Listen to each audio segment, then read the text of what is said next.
¿Me podrían decir si ya se ve la pantalla, por favor? Ya te ves, Q. Gracias, gracias. Igual si me dejan escuchar, me dicen. Bueno, el siguiente tema que vamos a ver es delirium y lo vamos a exponer mi compañera Kelly y yo, Ana Karen.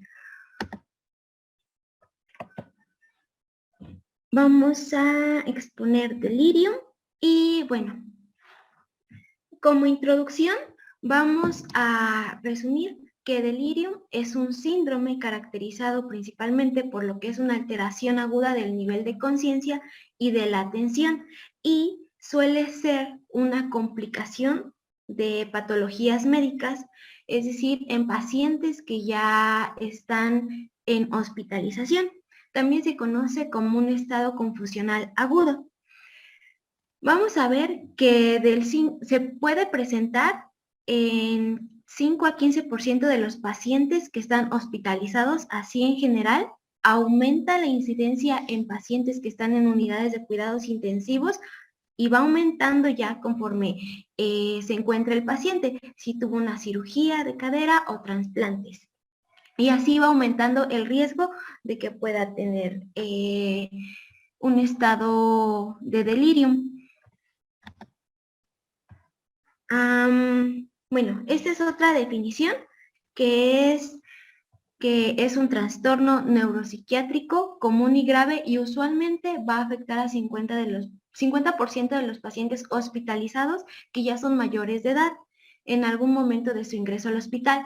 Y existen factores negativos asociados con el delirium, que es que va a aumentar la mortalidad, una hospitalización más prolongada y mayor riesgo del deterioro cognitivo a largo plazo. Y según el DSM-5, aquí en la tablita, solo la parte de hasta abajo, que es la versión como más actual, es que se define como una alteración de la atención, donde se ve afectada la capacidad pues, de atención, va a estar reducida para dirigir, centrar y mantener. Y la conciencia.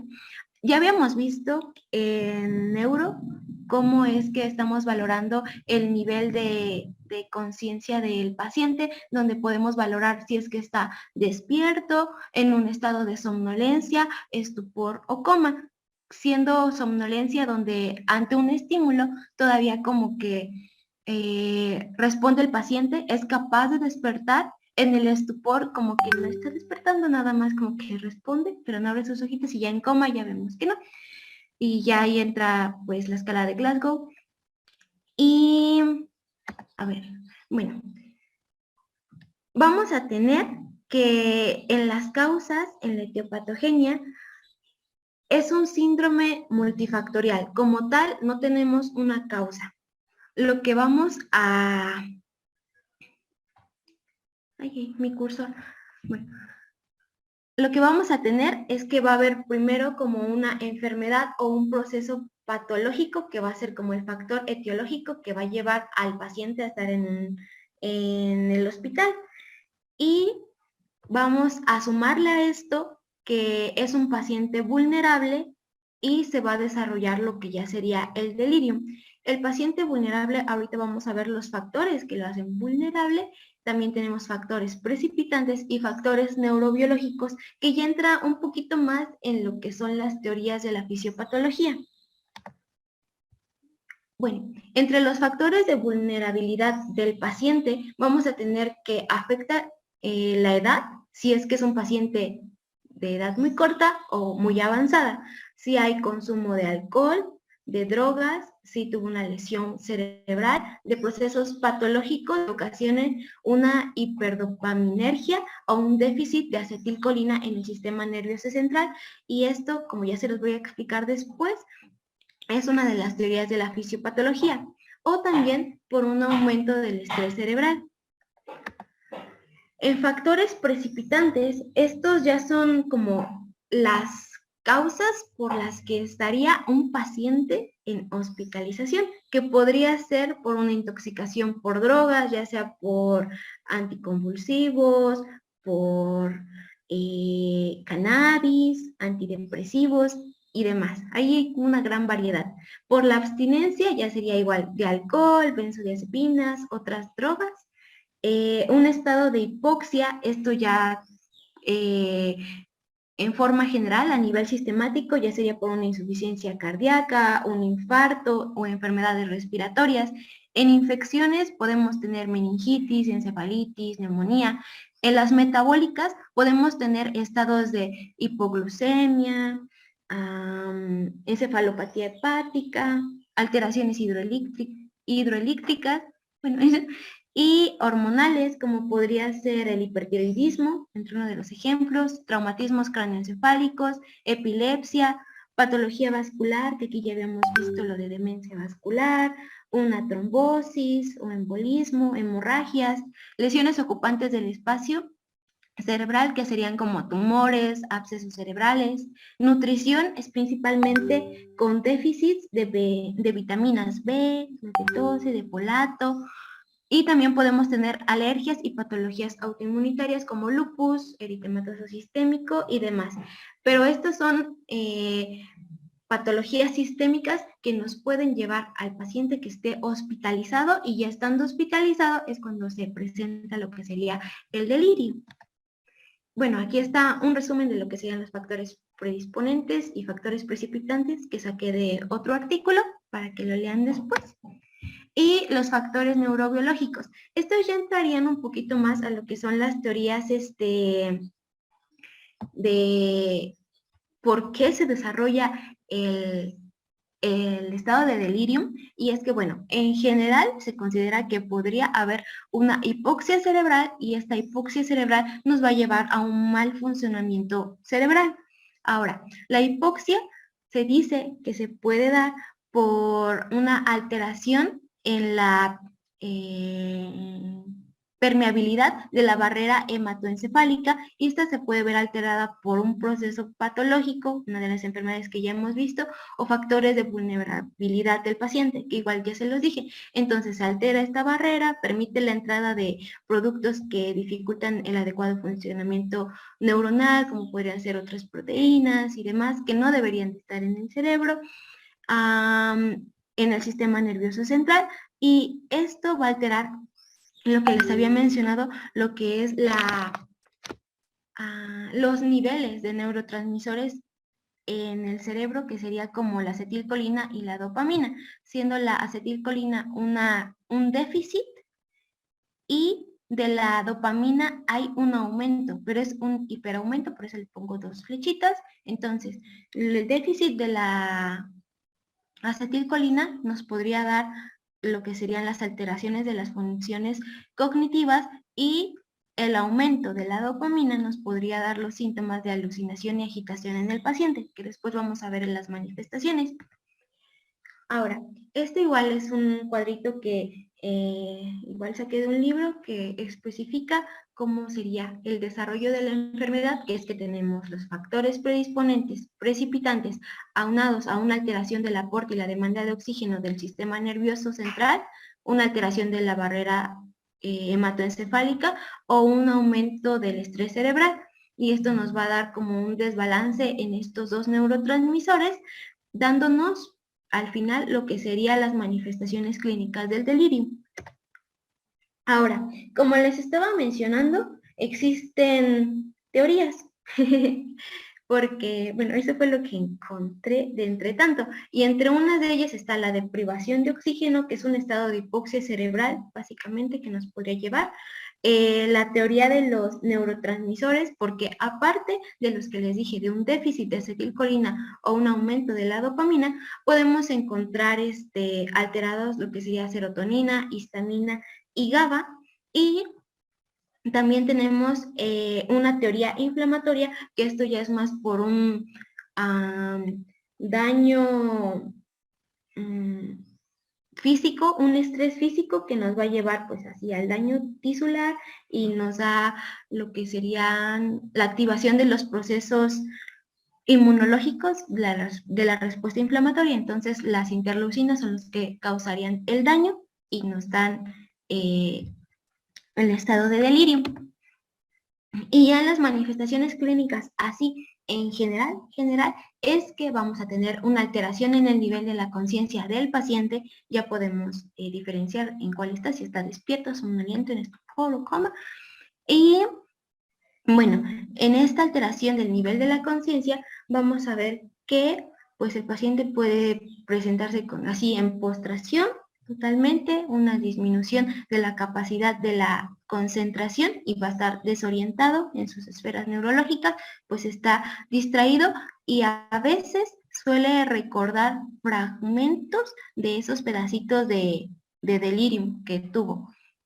Y ya, igual como les dije, de forma general, tenemos alteraciones del comportamiento, está hiperactivo o hipoactivo, irritable, las conductas estereotipadas, desorientación temporal y espacial, alteraciones de la memoria, principalmente es la inmediata, es decir, de segundos, alteraciones del pensamiento, es que hay incoherencia o ideas de tipo paranoide, alteraciones sensoperceptivas, que ya son las ilusiones, las alucinaciones visuales, auditivas o táctiles, alteraciones del humor, que hay ansiedad, depresión, la habilidad emocional, perplejidad, terror, agitación, despersonalización o desrealización, que es cuando el paciente en despersonalización se siente ajeno a él mismo y se siente como un espectador de su propia vida, es como un tercero viéndose. En la desrealización es que se siente como perdido en su entorno. Hay pérdida de la autocrítica, alteraciones del sueño, en el día somnolencia, en la noche insomnio y síntomas y signos neurológicos como el temblor, asterexia, disfasia, descoordinación, incontinencia urinaria y demás. Y bueno, en el delirium podemos clasificar las manifestaciones clínicas según subtipos psicomotores, que sería que el paciente esté hipoactivo, hiperactivo o mixto. En el hipoactivo se dice que predominan lo que son los síntomas de apatía y baja actividad motora con el entorno. En el hiperactivo, pues están los síntomas de agitación física y conductual en distintos grados, y en el mixto son fluctuaciones a lo largo del día con manifestaciones de ambos subtipos, pero hay ausencia de manifestaciones motoras. Ahora, se dice que cuando estas fluctuaciones son así, la presentación de, bueno, los síntomas se suelen ver más en lo que sería en la noche, principalmente cuando el paciente esté medio dormido, porque hay falta de estímulos externos, es decir, no hay alguien que lo esté como que despertando, estimulando, entonces el paciente está más somnoliento. Es por eso que se agrava durante la noche, porque hay poca estimulación sensorial. Y aquí hay una tablita donde ya es una comparación entre los subtipos hiperactivo e hipoactivo. Es que en el hiperactivo está hiperalerta, agitado, hay alucinaciones, delirios, agitación. Las causas suelen ser principalmente síndromes de abstinencia o el uso de esteroides, y la fisiopatología podemos ver un metabolismo cerebral elevado o normal, el electroencefalograma se ve normal o rápido y hay disminución de la actividad GABAérgica. Y en el hipoactivo pues está hipoalerta, está con letargia, somnoliento, decaído. Las causas suelen ser por encefalopatías metabólicas, como la hepática, intoxicación por benzodiazepinas, deshidratación, y hay una disminución del metabolismo cerebral, y en el electroencefalograma se ve un enlentecimiento y hay una sobreestimulación de los sistemas GABA. Y ya vamos con el diagnóstico. Hola, ¿me escuchan? ¿Me pueden decir si me escuchan? Sí, te escuchas. Bueno, el diagnóstico va a estar dado, pues, obviamente por lo que es la historia clínica, pero también hay otros estudios que van a ayudar a complementar todo esto. Bueno, como ya mi compañera lo mencionó, son pacientes que presentan una alteración del nivel de conciencia y que van a tener, obviamente, cambios en las funciones cognitivas, ¿no? Y aparte puede tener alteraciones perceptivas. Entonces todo esto va a formar parte de lo que sería el diagnóstico, que el paciente pues nos refiera a los familiares que así se presenta, y su presentación va a ser aguda o subaguda, o sea, es relativamente pues es rápida. Además de que, como pues Karen mencionaba, presentan muchas veces fluctuaciones a lo largo del día, que algunas con empeoramiento en lo que es en la noche. Además de que en estos pacientes obviamente vamos a tener lo que es muchas veces el antecedente de una enfermedad médica demostrable, o un traumatismo craneoencefálico, o una intoxicación, o abstinencia de drogas. Estos incluyen tanto legales como ilegales, obviamente. Y aquí, pues, como les mencionaba, va a venir reforzado por lo que son pruebas de laboratorio y el electroencefalograma, en donde, pues, Karen ya mencionó que podía estar el lentecido o normal, inclusive. Pero la mayoría de las bibliografías que yo consulté me mencionaban que, pues, estaba con el lentecimiento, perdón. Karen, ¿le puedes dar clic, por favor?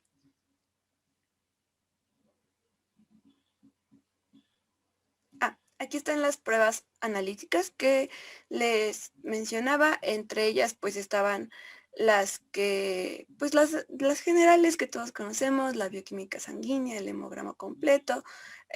Vamos a checar lo que es la función tiroidea, anticuerpos frente a VIH, análisis de orina, el electrocardiograma, el electroencefalograma, la radiografía de tórax, el análisis toxicológico. Todo esto pues para respaldar la causa, el antecedente etiológico de algo, ¿no? Un antecedente somático que allí debe de estar.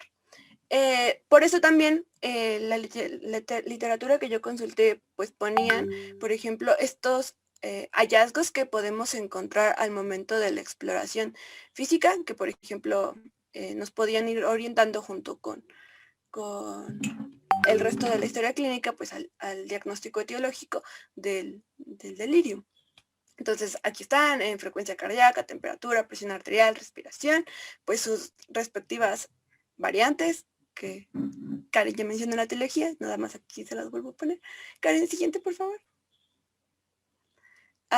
Aquí están más, para si las quieren leer. Por ejemplo, pues son muchas, ¿no?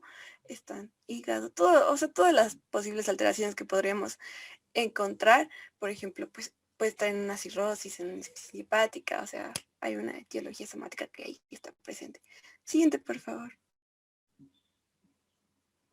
Y pues aquí está los criterios diagnósticos del DSM-5, que pues ya son lo que mencionamos anteriormente, que es la alteración de la atención, ya sea para cambiar o focalizar el centro de atención, y pues obviamente también del nivel de conciencia. El tiempo de duración, que normalmente es de horas a pocos días, y que pues presenta fluctuación, ¿no? Además de la alteración cognitiva, que es ese criterio C, y que obviamente el descarte de que el criterio A y el C no puedan ser explicados por otro trastorno neurocognitivo. Y ya obviamente el E es el antecedente en la historia clínica, en la exploración física y en las pruebas de laboratorio de la causa o etiología ahí presente. Del sí es igual. Siguiente. Sí, está bien, Karen. Siguiente, por favor. Ahí está. Estas es como unas notitas que uno de los libros que consulté mencionaba, que siempre es importante, pues obviamente especificar si es fue de aparición aguda o de persistencia, o sea, especificar el tiempo, y si el paciente está hiperactivo, hipoactivo o mixto, como mencionaba Karen. Siguiente.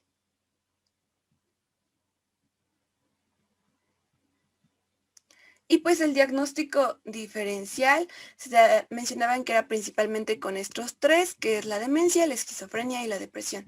La demencia, pues si recordamos muchas veces, es de inicio gradual. Ya vimos cuándo no, pero pues principalmente lo ponían como que gradual. Y en el caso del delirium, pues es de un tiempo muy corto, breve, si bien ambos tienen deterioro cognitivo, decía que creyendo no en la demencia estaba, pues como es más a largo plazo, como que había más estabilidad, ¿no? Y no tienen estos cambios durante el día que en el delirium sí. Y que pues obviamente, bueno, decían, los pacientes de demencia están alertas, cosas que en el delirium no. En el caso de la esquizofrenia, pues esas son las ideas delirantes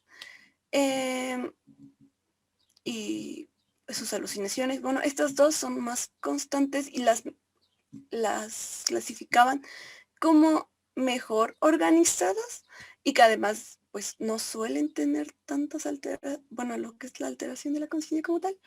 Y en la depresión, pues por la hipoactividad, si es que es de ese tipo, podría asemejarse un poquito con lo que es una depresión grave, pero obviamente aquí mencionaban que el criterio para diferenciarlo, además del tiempo, es el electroencefalograma, que normalmente ven que les dije que en la mayoría de las literaturas lo ponían como enlentecido, además de que pues el delirium es de inicio brusco. Siguiente, por favor.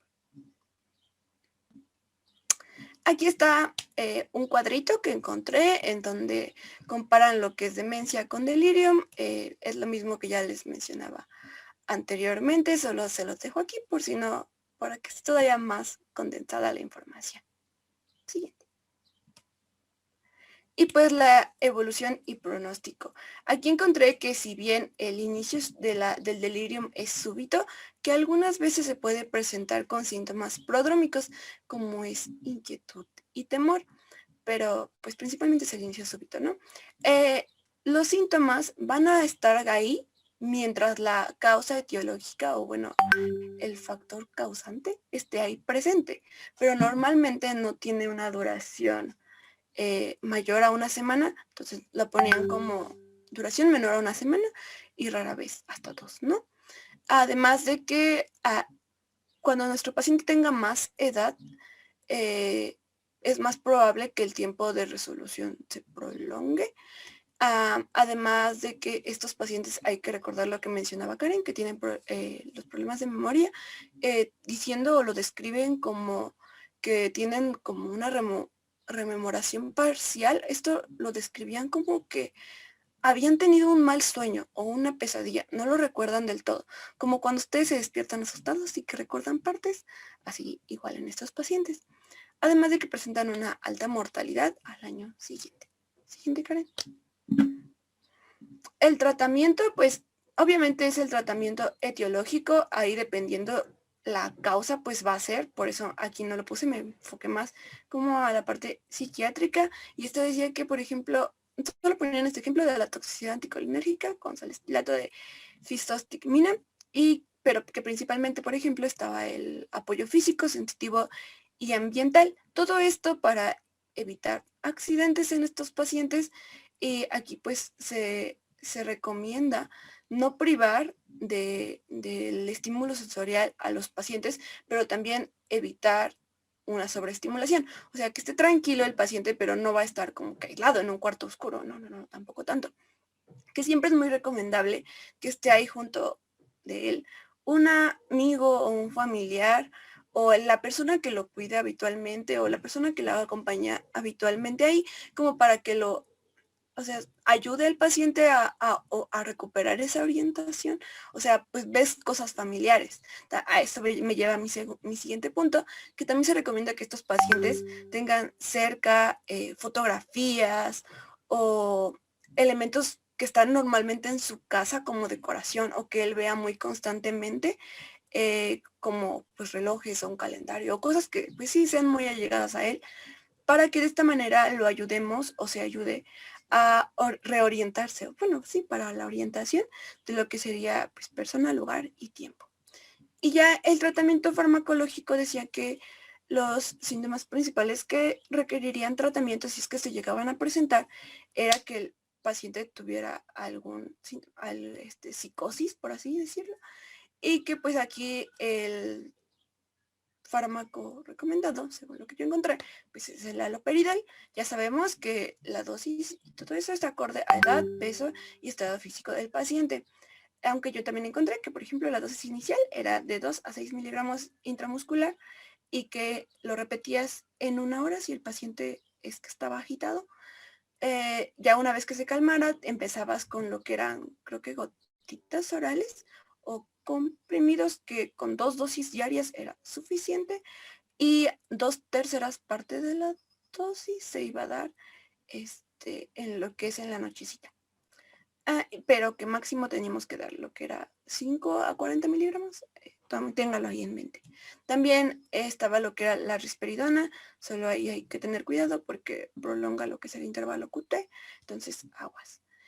También decían que tenemos que evitar lo que son las fenotiacinas porque ven que les puse las tablitas y ahí estaban también los problemas hepáticos. El delirium puede estar en pacientes con insuficiencia hepática. Entonces las fenotiacinas pueden hacer que el coma o el paciente caiga en coma. El otro síntoma importante que tenemos que tratar es el insomnio, y aquí mencionaban a las benzodiazepinas de semivida corta o intermedia, ponían el lorazepam, 1 a 2 miligramos al acostarse. Se recomienda evitar lo que son de semivida larga, al menos de que, por ejemplo, estén como que prescritos por lo de tratamiento de abstinencia alcohólica. Perdón. Y ya. También decían que es importante recordar, o me ponían esa como notita, que cuando el delirio fuera causado por un dolor o una disnea muy grave, no se dude en hacer el uso de lo que son los opiáceos, que tenían doble beneficio por su perspectiva como analgésico y también pues como sedante. Y el siguiente creo que es una tablita. Algo que también encontré y que me pareció muy curioso del tema era el tratamiento en personas de Parkinson, porque los antiparkinsonianos con mucha frecuencia son considerados causantes de delirium. Entonces, que si aparecía, o bueno, era coexistencia de demencia con Parkinson, bueno, sí, estaba ahí, era muy probable que estuviera el delirium presente, y que si veíamos que, por ejemplo, los síntomas motores se empeoraban, se tenía que considerar la reducción de lo que es el tratamiento antiparkinsoniano, y que si persistía, se administrara lo que es la clozapina. Siguiente, por favor. Y pues esa es la tablita que encontré en un libro, en donde les resume pues todo lo que ya les conté, el haloperidol, la risperidona y pues las benzodiazepinas con el lorazepam. Y creo que eso sería todo de mi parte. No sé si alguien tenga alguna duda.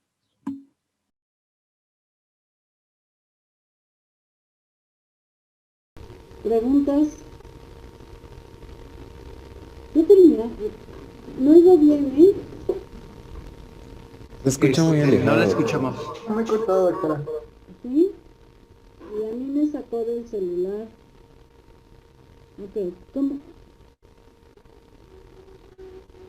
¿Tienen alguna pregunta?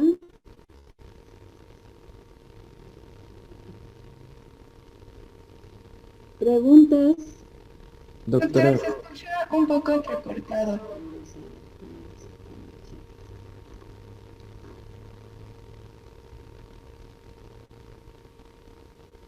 Doctora, Ajá, sí. Permítanme. Que me saqué del celular. Yo no sé,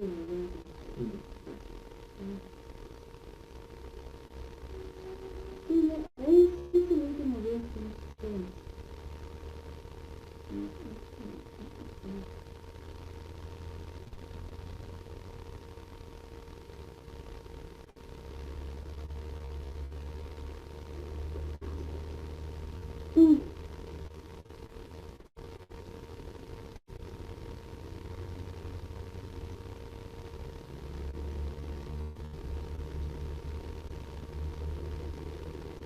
Ayer estaba en esto y el celular suena y suena, no, pero es la mejor herramienta que tenemos para... Digo, la computadora tiene muy mal sonido.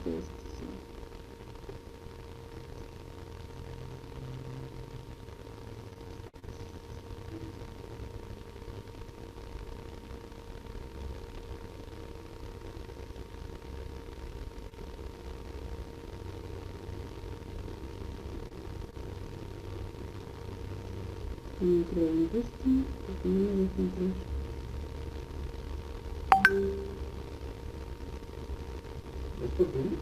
Por sí.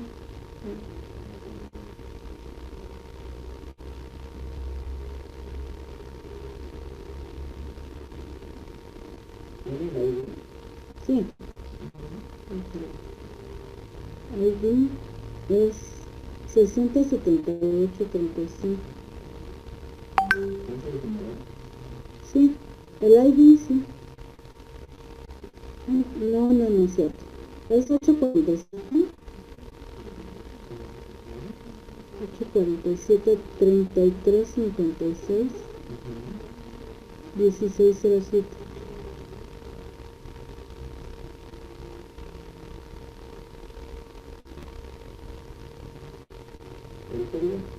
El código es 607835.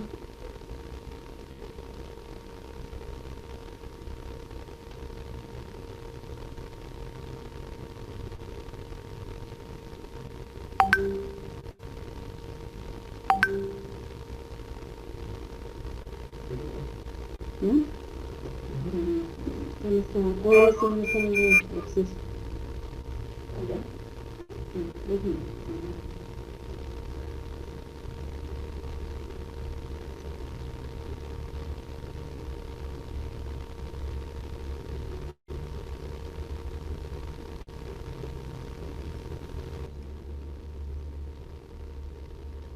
Preguntas, jóvenes. ¿La otra? Doctora.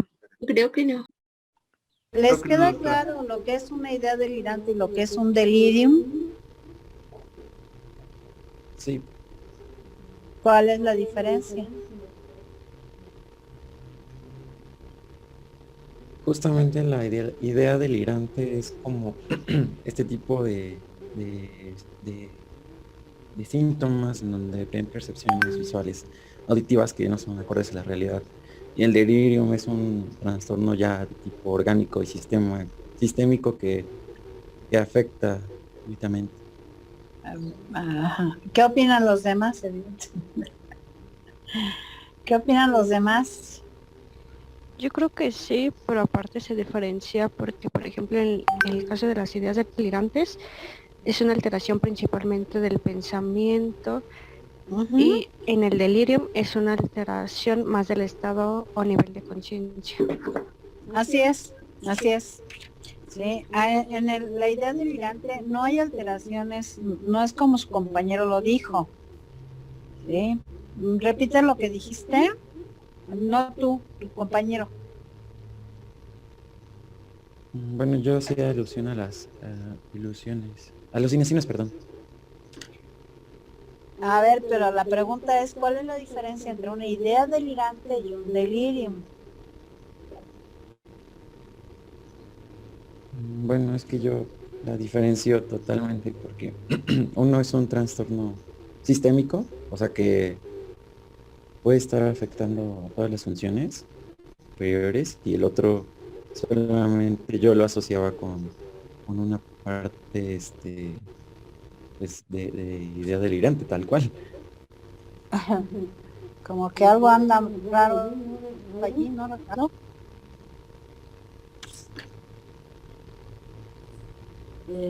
¿Quién fue la que habló? ¿Bárbara? Fue Andrea, doctora. ¿Andrea? Ajá. Andrea, ¿puedes repetir la diferencia? Sí, que en el caso de las ideas delirantes se caracteriza por una alteración del pensamiento Así es. y en el delirium es una alteración del nivel o estado de conciencia. Así es. Y que además, ¿qué característica tiene? ¿Qué causa el delirio?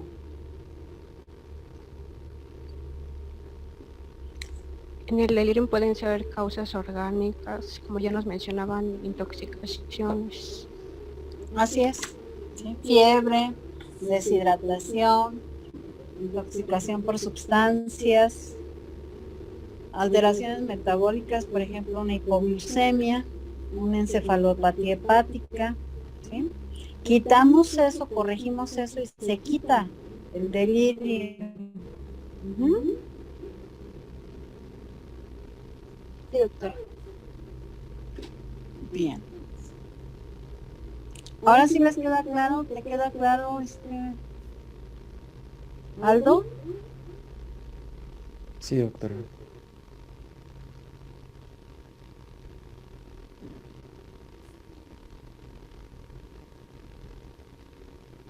Alan, ¿qué opinas de esto?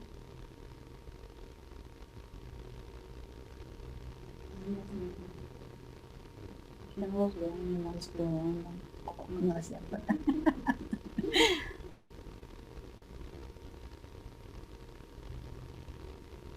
Jóvenes, de su participación van a ver sus calificaciones. Prácticamente el examen que yo tenía planeado se modificó y entonces el examen que les hice fue cada una de las preguntas que estuve aquí dirigiendo. Entonces ya más o menos se darán cuenta de cómo salieron. En la próxima semana les entrego ya la calificación definitiva. ¿Sí? Por hoy damos por concluido esto. Acuérdense, no se etiqueta al paciente de primera entrada porque ya vieron que todos tienen esquizofrenia. ¿Sí? Entonces primero vamos viendo y a lo mejor nos tardamos 2, 3 consultas para poderlos diagnosticar o a lo mejor nos tardamos hasta meses. Tuvo su primer evento, le dimos manejo, mejoró al 100, lo dejamos temporalmente y en 4, 5, 6, 7 meses regresa otra vez con síntomas. Y entonces esto nos va a ir dando la pauta para poner el diagnóstico definitivo. Y aún así hay posibilidades que en algún momento lo tengamos que cambiar, ¿sí? Bueno, pues cualquier cosa, tienen mi número telefónico a través de Daniela y podemos platicar, ¿ok? Bien. Doctora, ay, Ajá. perdón, es que creo que a mí me había hablado hace ratito, pero no tenía, bueno, más bien no tengo luz, estoy conectada con mis datos, entonces, Ajá. am, Hatsiri, pero pues ya casi es al final. Esto fue al inicio, cuando te hablé. no, es que estuve aquí, pero después inició con la clase, entonces me preguntó, creo que cuando estaban terminando Dos el veces a ella. sexualidad. Ujú. Pues ya acabamos. Doctora, Bueno, ¿faltó alguien de Ajá. que le preguntara? Según yo, ¿no? Ah, ok. Bueno, pues fue un placer estar con todos ustedes. Qué lástima que no pudieron venir. Pero aquí andamos. Sí, cualquier cosa, ya insisto, tienen mi contacto a través de Daniela. Y si quieren comunicarse conmigo es primero a través de un mensaje y después nos ponemos en contacto, ¿ok? Sí, doctora, muchas Sí, gracias. doctora, muchas Muchas gracias, doctora. Muchas Gracias, gracias, doctor. Gracias, Que vaya doctora. muy bien. Hasta luego. Bye. Gracias, hasta luego.